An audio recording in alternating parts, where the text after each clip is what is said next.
connected very well to this simplicity and purity and devotion to Christ. I think that unfortunately we have an American Christianity that's self-centered and that Jesus is often forgotten. He's left out.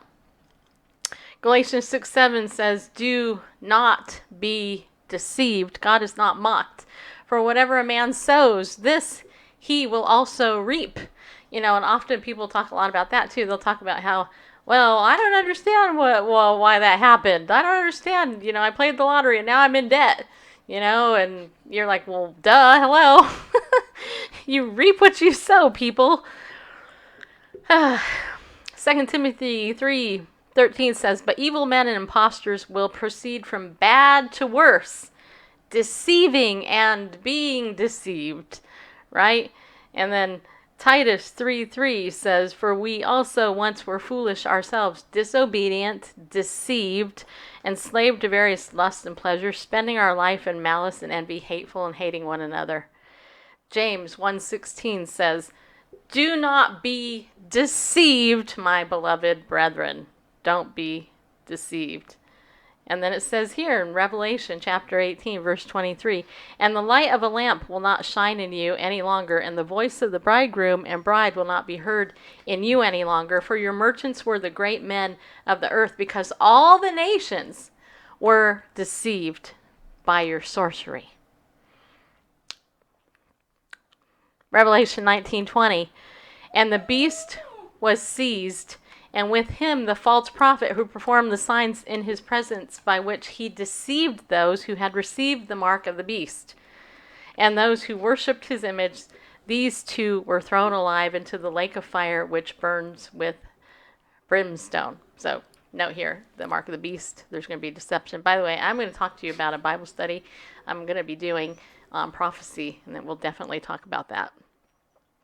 And then Revelation 20:10 says, "And the devil who deceived them was thrown into the lake of fire and brimstone, where the beast and the false prophet are also, and they will be tormented day and night forever and ever." What's wrong, mister? Is he trying to scratch himself? I don't know. I don't know where he's at. Hey, mister. Maybe I should go on screen while Stacy dips off screen. Okay, baby. Huh? What's wrong, sweetie? I don't know what's wrong with the dog. You can probably... I think he's just licking himself. All right. Anyway. Thanks for sharing. Yeah, I don't know. He's like, he probably needs a bath or something. Anyway, so the point is that deception is in the church, and we are warned over and over. And these are just a couple of the scriptures. I didn't even read them all, right? That talk about the idea of not being deceived. So I share this because one of the messages, I'm trying to remember if it was Jeff Kinley or it was somebody else, they were talking about how one of the ways we are deceived is through the media. And I thought, ooh, this is perfect. Because, the mainstream media in particular, they have a particular worldview that they share. Maybe it started out right? Maybe it didn't start out with nefarious purposes in play when we just had 3 channels growing up. Y'all, if you're as older than me, you know that. Most of you are, actually. How you doing, people over 65? Nice to see you there. Your white hair looks great on you. Anyway, yeah, I had to make a joke about how old you are. But anyway, so in the olden days, there was maybe a strict script. Walter Cronkite gave the news. Dan Rather, when he was decent, did, or whoever. But it's nothing like it is today. I mean, today we know fake news exists, right? We know that, you can turn on certain channels, or depending on who you are, what side you're on, fake news is everywhere. The left person turns, somebody who leans right turns on PBS and says, "Oh my gosh, that's fake news." Somebody on the left turns on Fox News. "Oh my gosh, that's fake news." So, I mean, so the news that you can trust is in the Bible, because God does not lie, right? Okay, so anyway. But the story about Matthew Shepard always catches my attention because the marketing of Matthew Shepard was done so much to a degree that Matthew Shepard actually became the poster boy in 1995 when he was brutally murdered for a drug deal gone bad. That's not the typical narrative, though. He was actually murdered, according to the liberal media and all those who want you to believe this, because he was gay. And yet, that is a lie. That is a lie, and it's been proven, and there's even a whole book written about it. In fact, the book is called The Book of Matt, Hidden Truths About the Murder of Matthew Shepard, written by a homosexual, by the way, who really wanted to actually get to the root of what happened with Matthew Shepard. And I'll get to that in a second. The reason I bring this up, though, is because there are a couple of news articles about it here, and starting with a website, this one, newsinfo.inquirer.net, Randall, we can use that one. It says here, gay students' murder still haunts U.S. state after 20 years. That's our cat, Gideon. He's super happy today to be let out of jail. He was in for a week.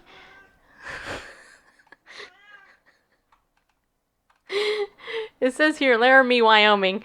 When two roofing workers beat a young gay man to death in Wyoming in 1998, the gruesome crime quickly reverberated around the United States and turned the sandy-haired college student into a powerful symbol of the quest for acceptance and equal rights. But 2 decades after Matthew Shepard was bludgeoned, tied to a rail fence, and left to die on the cold high prairie, the emotions stirred by his slaying linger in Wyoming, which still struggles with its tarnished identity and resists changes sought by the LGBT community. We're nowhere near done, said Sarah Burlingame, executive director of the Cheyenne-based LGBTQ advocacy group Wyoming Equality. The group's work today is the same thing that was there 20 years ago. As recently as Tuesday, days before the anniversary of Shepard's death, about 200 people attended a forum in Laramie questioning the prevailing view that he was murdered because of his sexual orientation. Wyoming Equality protested by holding a dance at a civic center down the street using the slogan, "When they go low, we go dance." The acrimony over Shepard's legacy runs high here, just as it did when anti-gay and gay rights protesters squared off at his funeral in Casper. Even now, people associate Laramie with the murder. Once people find out I'm from Laramie, Wyoming, they still zero in on this hate crime, said Trudy McCracken, who spoke at the forum and was Laramie's mayor at the time of the slaying. Wyoming remains, quote, deeply defensive, unquote, about the idea that Shepard was targeted because he was gay, Burlingame said. Known as the Equality State, Wyoming got its nickname for being the first to let women vote. Today it has fewer women in its legislature than any other state and remains hesitant to adopt policies to counter anti-gay bias and violence. It is among just 5 states, along with Arkansas, Georgia, Indiana, and South Carolina, that have not passed laws focused on crimes motivated by the victim's identity, such as their sexual orientation. President Barack Obama signed a federal hate crime prevention act named after Shepard in 2009, a law that Shepard's mother, Judy Shepard, said has been helpful. Laramie did not pass an ordinance barring discrimination based on sexual orientation or gender identity until 2015. The University of Wyoming created its diversity office only last year. Attorneys for Wyoming in 2014 argued in defense of the state's definition of marriage as only between a man and a woman, a case later rendered moot by a higher court rulings. Yeah, that would be like the Supreme Court that decided it wanted to overrule the will of the people. Attitudes against homosexuality persist in Wyoming, but LGBTQ acceptance has advanced, says Jason Mardson, executive director of the Denver-based Matthew Shepard Foundation. 20 years on, it's a heck of a lot closer to being a place where people can enjoy their lives more or less equally, said Mardson, who was a newspaper reporter and friend of Shepard's at the time of his killing. The convicted killers, Aaron McKinney and Russell Henderson, are each serving 2 consecutive life sentences. Henderson, now 41, said the U.S. should have laws that protect everyone, no matter who they are. As tragic as it is, and as unfortunate as it is, and as hard as it is for Matthew's family, and for my family, and for all of us to go through, it opened up all of us to be better people and really think about who we are. Henderson said of Shepard's death in a prison interview Tuesday with the Associated Press. Still, he insisted neither he nor McKinney was motivated by anti-gay hatred when they offered Shepard a ride home from a bar. Instead, he said, they were out to rob him of money and possibly drugs when they drove him to the edge of town on the night of October 6, 1998. He described himself as a follower of others, including the more charismatic McKinney, and was afraid to lose face by doing more to prevent the crime or just going home. As Henderson drove, McKinney began pistol whipping Shepard and took his wallet. Henderson tied Shepard to the fence after McKinney told him to do it. Then they left Shepard in the frigid darkness. The next day, a mountain biker found him. He died less than a week later on October 12, 1998, at age 21. It's very young, by the way. Henderson's remarks don't change the facts of the case, which include McKinney's confession to police. McKinney repeatedly used homosexual slurs in his confession. Marsden said McKinney's lawyers also wanted to argue that Shepard caused McKinney to explode in a rage by putting his hand on McKinney's leg. The judge prohibited the gay panic defense. Because of overcrowding at Wyoming's maximum security prison in Rawlins, Henderson and McKinney's have served their time in multiple states. McKinney is now in Mississippi prison and not agreeing to interview requests, according to the Wyoming Department of Corrections. Henderson, who pleaded guilty to avoid a possible death sentence, is serving his time at a medium security prison in Torrington, a quiet farming and ranching town a few miles from the Nebraska line. He helps imprisoned hospice patients and trains shelter dogs so that they can be adopted. I think about Matthew every single day of my life. I think about him in every single one of those days that I've had that he hasn't had, his family hasn't had, his friends haven't had. I'm so ashamed I was ever a part of this, Henderson said. One gay rights activist argues that Henderson has paid his dues for what he described as being in the wrong place at the wrong time. I think he has atoned.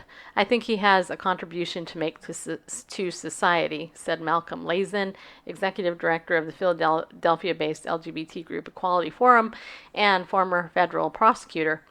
Marsden pointed out that only Wyoming's governor could commute Henderson's sentence, a prospect that he called super unlikely. Burlingame of the Wyoming Equality Group said she believes in redemption but doubts Henderson has really atoned for the crime. She said her organization will continue its unapologetic advocacy, reaching out to churches, businesses, legislators, and regular citizens about their policies and attitudes.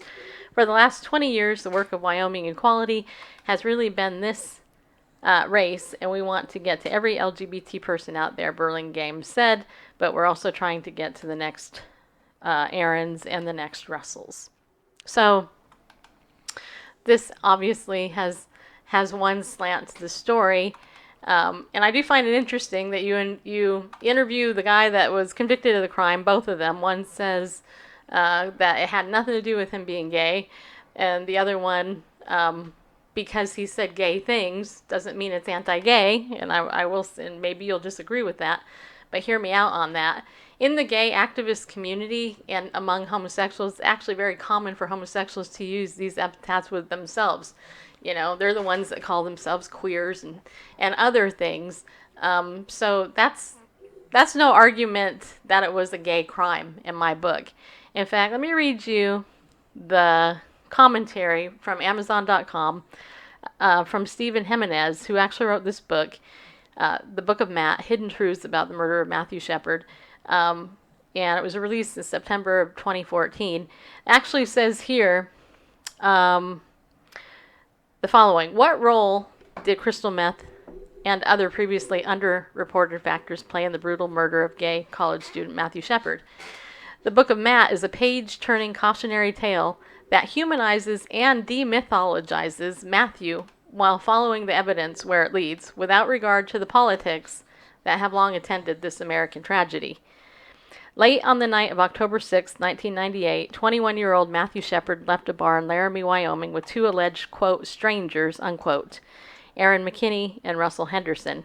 18 hours later, Matthew was found tied to a long log fence on the outskirts of town, unconscious and barely alive. He had been pistol whipped so severely that the mountain biker who discovered his battered frame mistook him for a Halloween scarecrow. Overnight, a politically expedient myth took the place of important facts. By the time Matthew died a few days later, his name was synonymous with anti-gay hate. Stephen Jimenez went to Laramie to research the story of Matthew Shepard's murder in 2000, after the two men convicted of killing him had gone to prison, and after the national media had moved on. His aim was to write a screenplay on what he and the rest of the nation believed to be an open-and-shut case of bigoted violence. As a gay man, he felt an added moral imperative to tell Matthew's story, but what Jimenez eventually found in Wyoming was a tangled web of secrets. His exhaustive investigation also plunged him deep into the deadly underworld of drug trafficking.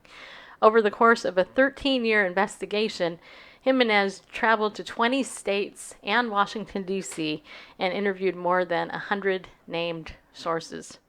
The Book of Matt is sure to stir passions and inspire dialogue as it reframes this misconstrued crime and its cast of characters, proving irrefutably that Matthew Shepard was not killed for being gay, but for reasons far more complicated and daunting. So, if you're interested in this, and by the way, I know somebody that knows this guy, because that's how I found out about this book. If you're interested in actually reading what this gay reporter uncovered after doing 13 years of research on it and interviewing 100 different people about Matthew Shepard and the myth that he was murdered because he was gay, then I would encourage you to check out the book. Obviously, most people aren't going to tell you about it because most people don't know about it because it's been spiked. In fact, Elizabeth Vargas, in the original 2020 report on this, you might recall, actually admitted herself that he was murdered because of drugs. It had nothing to do with him being gay. But if you're following my series, The Marketing of Homosexuality to America, then you can see in that series how what they did was they took this incident, they flipped it in order to make a gay icon, and make the story what it is. So the question is, are you deceived about it? Don't be deceived. Don't be deceived. The media will do whatever it can to make sure that good is evil and evil is good. And that's the truth. It's totally the truth. Okay. All right. I cannot believe it's already 4:32. Which is a good time now to say hi to other people that came in. I don't know if anybody else did come in, but in the event that you're new and you're just tuned into the show, thanks for coming in. Glad that you're there. Say here, there's a couple of people. I know it looks like Periscope's having some connection issues. But the good news is that you can actually watch on Facebook or YouTube if you so desire. Okay. Also, I want to thank my sponsor, Ariel Ministries. You guys, if you're not utilizing the discount that we get exclusively from Ariel, don't forget you can go to ariel.org, ariel.org. You can go there. Use the coupon code Bible News, and you can save 20% on anything in the store. And I have to tell you, when I was sharing with people at Prophecy Watchers that our sponsor is Ariel, you would not believe the compliments that I got, because they realized that Dr. Arnold Fruchtenbaum and his research and his studies material and all that is the top of the cream. It's the cream of the crop. And in fact, this month we're highlighting their DVD series on Israel, which I think is $29. You can save 20% on that. And that is linked over on our resources page. Is that right? Correct. At BibleNewsRadio.com. So you guys can go over there.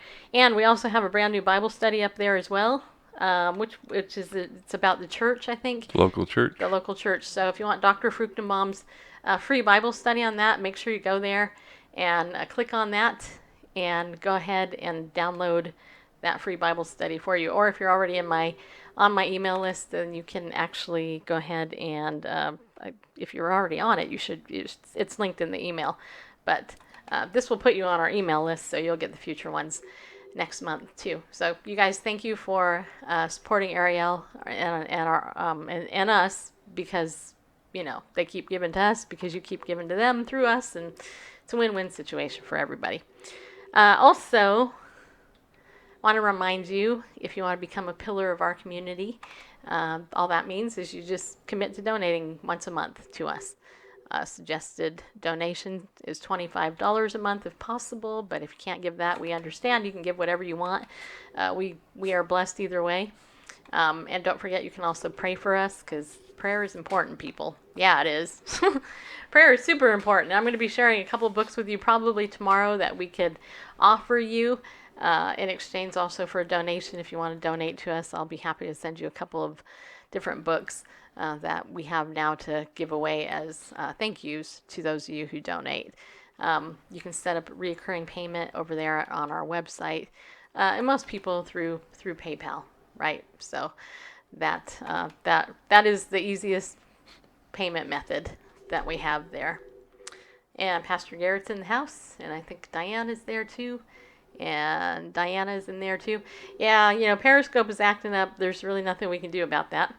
Don't let the enemy dissuade you. Go over to Facebook, or you can watch on YouTube. I think we're streaming live over on both of those channels if you can get over there. All right, so let's see here. I'm trying to shut a couple tabs here. Okay, the other thing I wanted to share with you is that this month, I don't know if you're aware, but October is, let's see here. I want to make sure I can say this right and I don't mess it up. October is National Cybersecurity Awareness Month. And this is super important because if you're watching my show, guess what? You're online, just so you know. It's good there on your, okay, good. Cybersecurity is super important. And as we all know, Facebook just had a massive breach there. And in fact, I want to read you this article from 9news.com titled, Colorado Residents Join Class Action Lawsuit Against Facebook Over the Security Breach. Okay, so listen to this. It says here, 2 Colorado residents are a part of a class action lawsuit filed against Facebook over a security breach that affected millions of users last month. How many millions, you might ask? About 30 million, according to Facebook's own website. It says here, several Facebook users affected by the social media giant's latest security breach have filed a federal class action lawsuit against the company. A release from Franklin D. Azar and Associates said. The lawsuit alleges that a flaw that allowed hackers access to personal data has exposed millions of people to the risk of identity theft. Franklin D. Azar and Associates filed the suit last week in the Northern District of California on behalf of plaintiffs in Colorado, California, and New Jersey. 2 Colorado residents are listed in the lawsuit.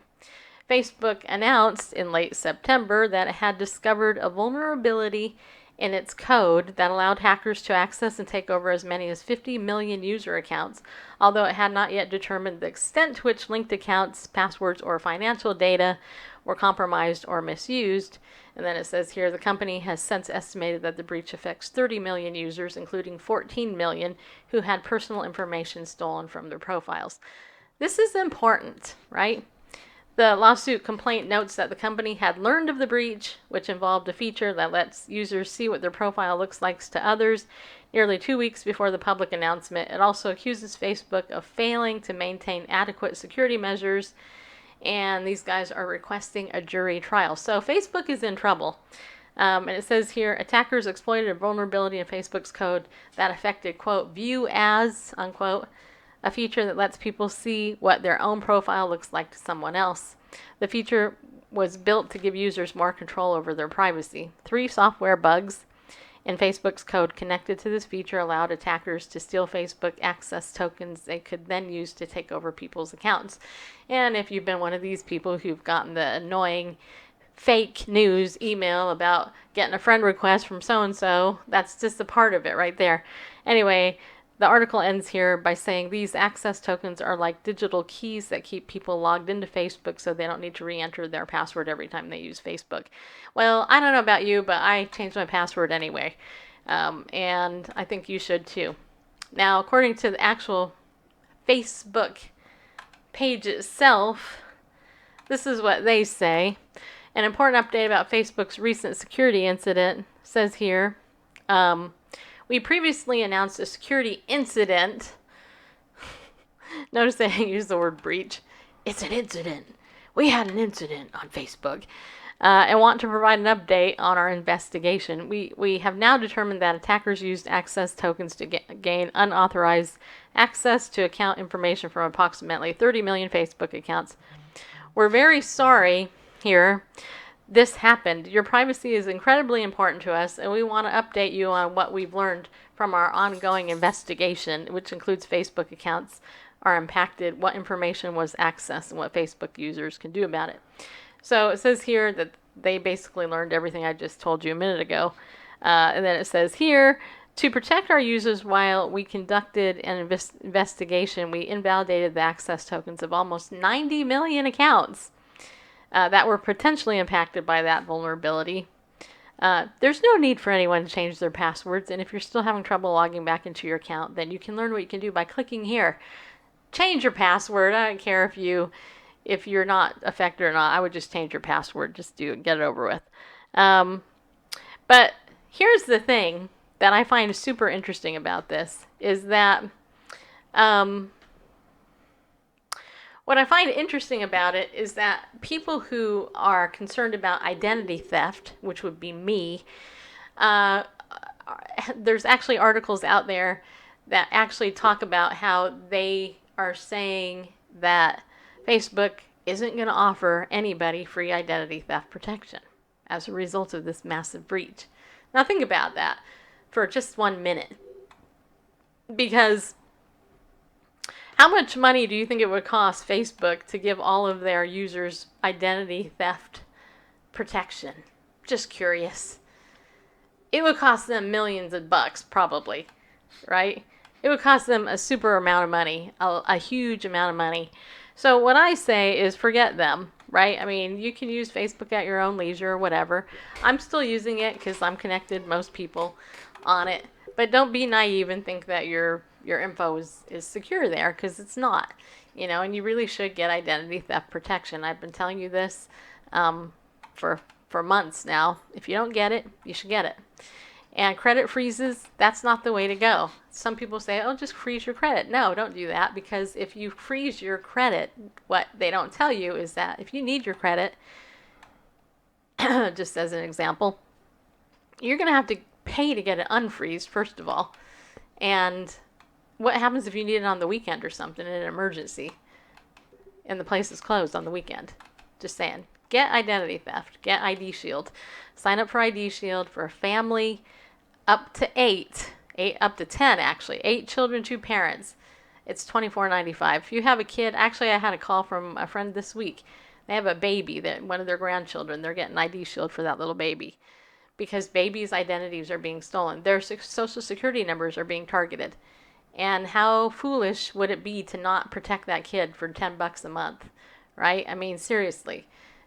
So if you're just an individual, you don't have any children, you're not married, it's $9.95 a month just for an individual. But if you're a family, a big family, then get protection for your kids.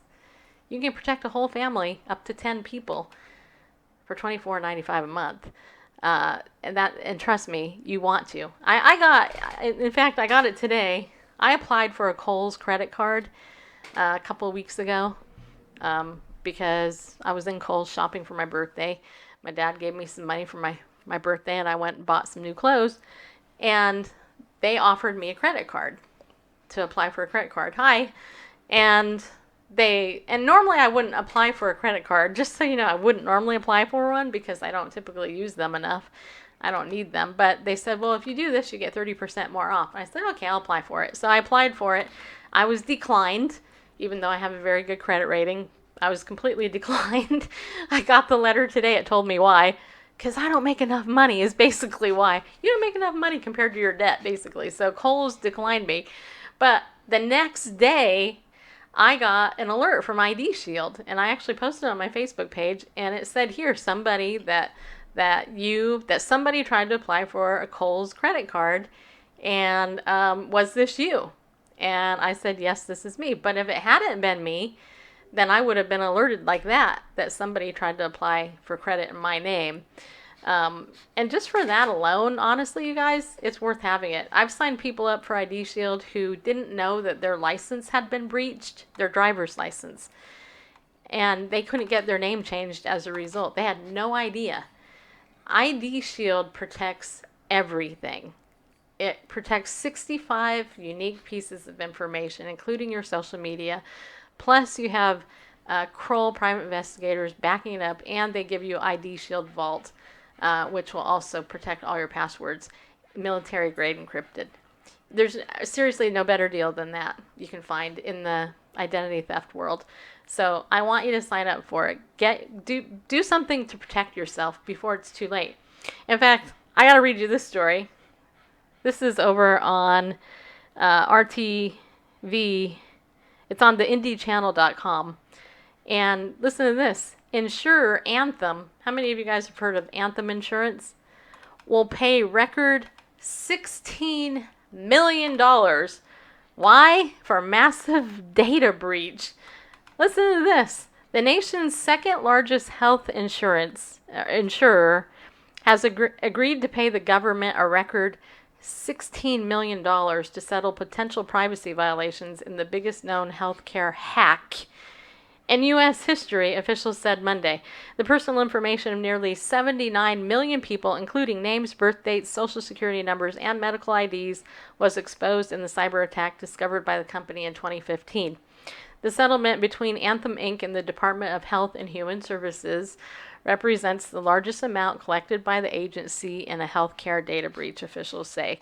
When you have a large breaches, it erodes people's confidence in the privacy of their sensitive information, and we believe such a large breach of trust merits a substantial payment, said Roger Severino, director of the HHS Office of Civil Rights. The office also enforces the federal healthcare privacy known as HIPAA, or the Health Insurance Portability and Accountability Act.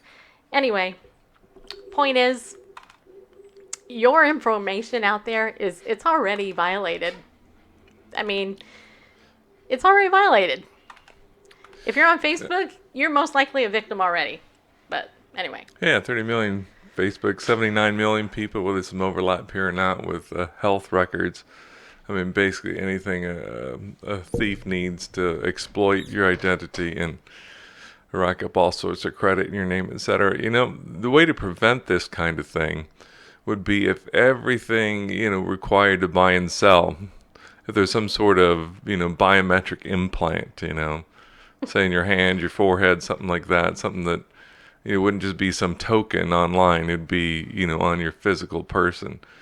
And, they could put readers, scanners and various devices where you could scan your hand or your forehead, something like that. Just an idea. Yeah, you're so smart. Gosh, I wonder where that idea came from. Well, but the point is, a lot of you already have ID Shield and Legal Shield, but if you don't, you really should get it. I found this story too. I get all these stories. I haven't brought this up in a couple weeks, what's out there, but there's another story I found here on this is Center Daily. It's titled, Man Found with 30 Fake Driver's Licenses Faces Felony Identity Theft Charges. A Massachusetts man attempting to purchase an iPhone at a local store was found to have 30 fake driver's licenses, credit cards, and social security cards in a rental car, according to Bellefonte police. So anyway, it goes on and talks about that. So I'm just saying, you guys just do the research yourself. Just put in identity theft as a Google alert. You'll get at least 10 news stories a day, brand new ones. It is rampant. It is rampant. And I really, I would love it if you joined my team, sign up for ID Shield, support, protect yourself, protect your family, be wise as a serpent and innocent as a dove. And by the way, I have to tell you, in case you didn't know, I want to read you something. This was put out in our Legal Shield email this week. Those of you who aren't familiar with Legal Shield covers almost 2 million North Americans, okay? So this isn't a fly-by-night company. We've been around over 40 years. Since 1972, Legal Shield has existed. And this is legal insurance. It's affordable to everybody on purpose.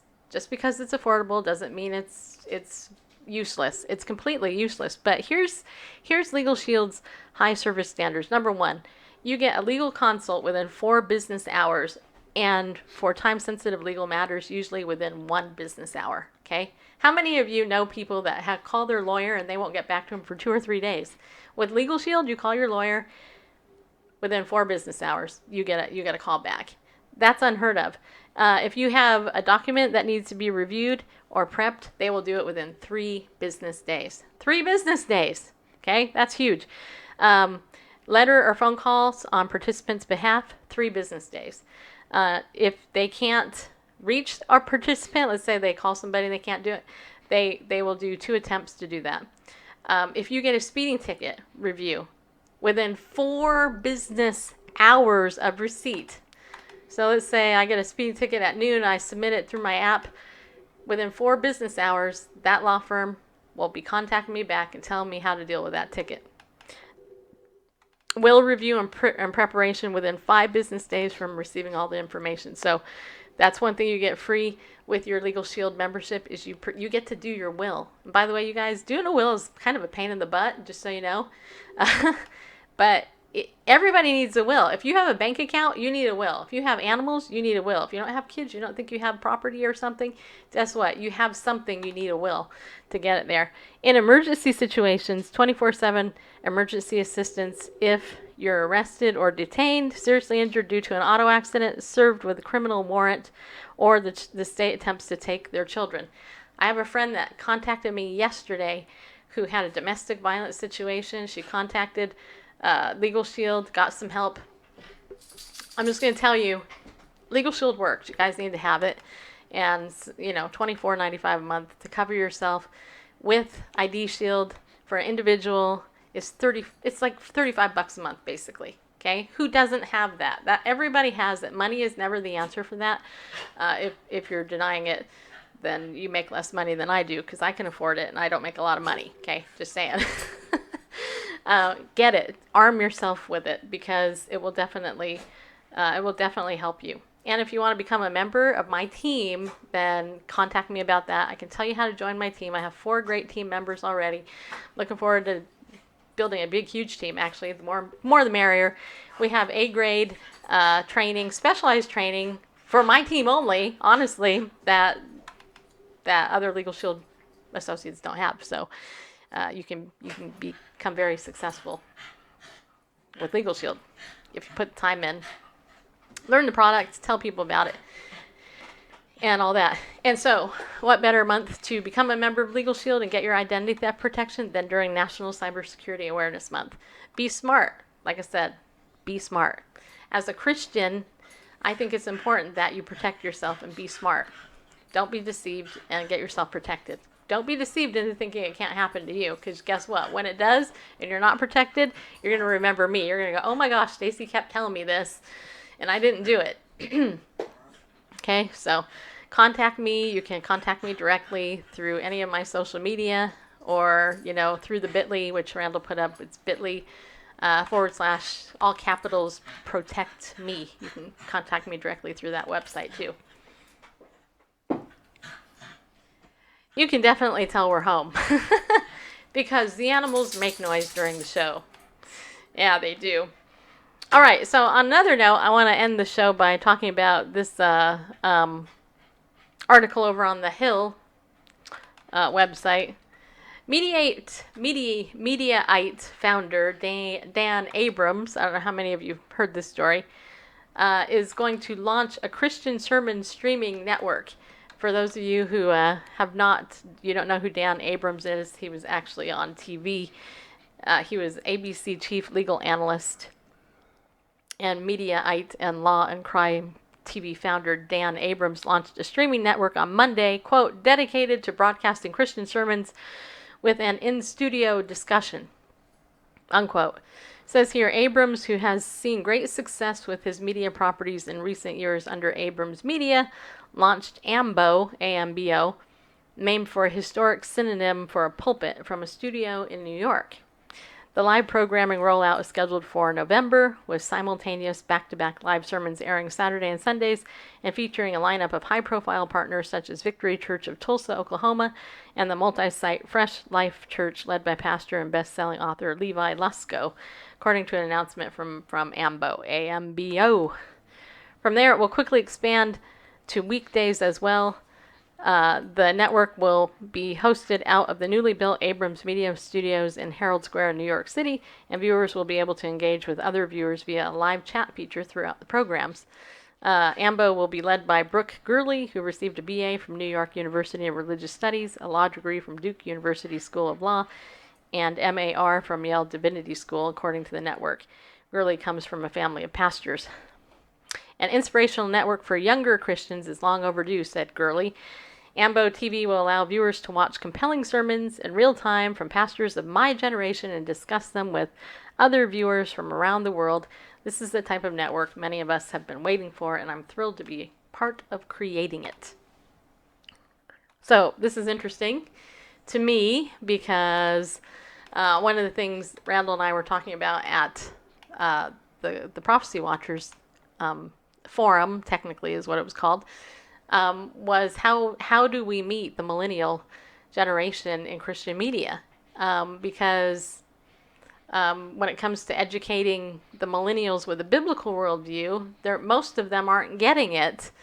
They're getting a social justice worldview, which is unbiblical. As we talked about before, Satan is the father of the social justice movement. If you don't believe me, just look at what Judas did when he stole money and said, hey, can't you give this to the poor? Okay? Is CBN the biggest Christian network in the USA? I don't know, actually. I have no idea if CBN is bigger or the Trinity Broadcasting Network is bigger. I don't know. Because I don't air on either one of them. But we were talking to a young man named Nathan, and you'll see that interview later. Nathan is 29. Is that right? I think he's 29. Anyway, we were asking him, what is it, how can the older generation, the church generation, reach the younger kids today? And what he said was very cool. He said, be authentic, be real, because kids today, they can sniff out BS because they've had technology since they were young. All they got to do is Google you or search you out, or, they can tell if you're full of crap. Okay, let's just say it that way. I know I said that, but I did. It's true. Or shall we use the King James Version, dung? Are you full of dung, people? The younger generation can tell if you are. Anyway, so you're going to love that interview. We're going to play it probably in the next couple of weeks. Anyway, so there you have it. So, Randall, do you want to add anything to our show today? No. Nothing. Can I take something away? Sure. What should I take away from today's show? What you shall take away from today's show is you should not be deceived. That's and a good idea. You should be wise and protect yourself. Don't be deceived about Matthew Shepard being murdered because he was gay, because he wasn't. Don't be deceived about, the fact that your identity is protected, because it's not. We've all been breached and all that. So kids in Europe are teached on school, very liberal and atheistic, are taught, probably would be a good way to put that. And if English is your first language. Yes. Anyway, we actually have a lot more news to cover, but I just thought I'd let you know. That's where we're at today. And the past tense of reach is not wrought, but reached. Go figure. English is so inconsistent. Yeah, it is. Yeah, it is. Okay, all right. So do we get any comments in here besides from people here? All right. I think that's pretty much it. Okay. All right. So tomorrow we plan on being back, hopefully. Same bat station. Just kidding. We're not on a bat station. But we plan on being back tomorrow. If you're not on my text message list and you want to get alerted when we go on, then text the term Bible News to 33222. You'll be added to my text message list. I try to send out a scripture a day and also show update. So if you haven't gotten on my text message list, again, that's the term Bible News to 33222. And if for some reason you're on my text message list but you're not getting text messages, it could be because you are actually being blocked by your provider, because I had that happen with somebody. You're Dutch, huh? Oh, you're Dutch. That's cool. So where are you at if you're Dutch? I'm just curious where you're at, what state or country you're in. All right. So tomorrow, depending on whether Randall gets to it or not, we may have an interview from the conference. I'm really super excited about sharing these interviews with you. I think you're going to really like them. So, all right. Okay. So I want to thank all of you guys for tuning in. Don't forget, go over to BibleNewsRadio.com, get the free Bible study, and all the resources we mentioned earlier in the show. Follow us on Facebook, YouTube, Instagram, all that under @BibleNewsRadio. And remember, be bold, people. You're in the Netherlands. Wow, that's super cool. Be bold, stand up, and go with God. You know why? Because He loves you. Yeah, He does. So you can take that to the bank. Okay? We'll see you tomorrow.